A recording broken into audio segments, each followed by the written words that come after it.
Whether you are riding a transit-link dial-a-ride bus or a fixed route bus like MVTA, Southwest Transit, or Metro Transit, your initial bus fare is good for 2.5 hours, allowing you to travel a good distance with one bus fare. Transferring from one bus to another is slightly different based on whether you are paying the bus fare with cash or using a Go-To card. If you are paying cash, you will need to ask the bus driver for a transfer. The driver will print a white transfer card with a paid fare amount and timestamp. When you get onto the next bus, rather than pay a fare, you will enter your transfer into the machine. The machine will scan your transfer and give it back to you.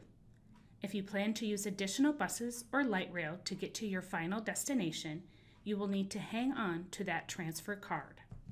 As long as you have boarded the last bus prior to the expiration of your original fare, you will not be asked to pay again.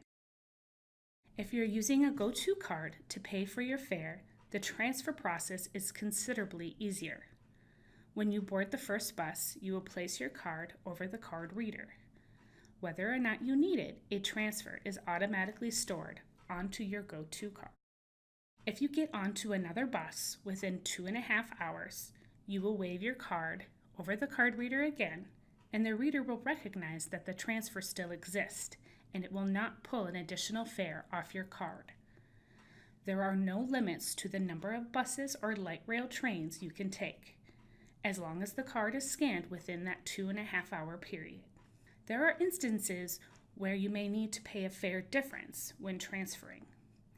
If your trip started during the off-peak fare times, and when you go to utilize the transfer it has changed to the peak fare, you will need to pay the difference. If you paid cash, the driver will tell you that there is a difference. If you paid with your Go-To card, after scanning your card, it will pull the additional fare from your card. Another instance of having to pay a fare difference is when you're transferring from a fixed route service to a specialty service like transit-link dial-a-ride bus. All fixed route fares are less than a dial-a-ride fare, so transferring from a fixed route service to a dial-a-ride will require anywhere between 25 cents to $1.25, depending upon the time of day and that initial fare that was paid.